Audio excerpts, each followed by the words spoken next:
Hello, আসসালামু আলাইকুম। শুভ দুপুর। কেমন আছেন আপনারা সবাই? আমি আল্লাহর রহমতে ভালো আছি। আজকে আমার ভাগিনীর মরিয়মের তৃতীয় জন্মদিন। এই দিনে সে পৃথিবীতে এসেছিল, তাই আমরা ঘরোয়াভাবে ছোটোখাটো একটা আয়োজন করছি।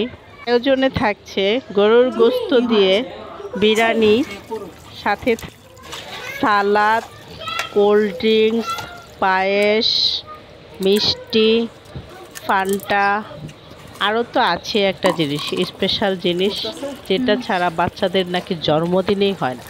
আমরা ভাবছিলাম যে না, একটু রান্নাবান্না করব, বাচ্চারা খুশি হবে, একটু পায়েস খাবে। না, সেটা হবে না।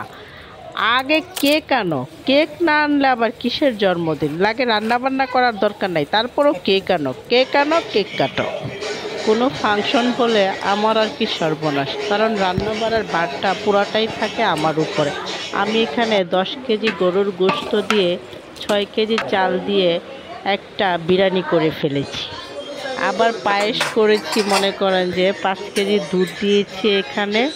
তারপরে এই 1 পট চাল থেকে 2 মুঠ কম আর কি, এরকম দিয়ে একটা পায়েস করেছি সবার মুখরোচকের জন্য।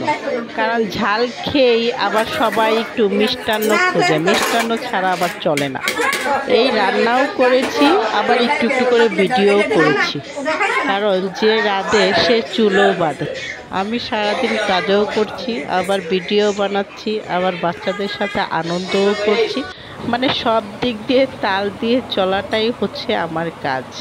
ওফ, শেষে পায়েসের কালারটা দেখে আসলেই মনটা ভরে যাচ্ছে। শেষে একটু পায়েস খেয়ে মন ভরে যায়।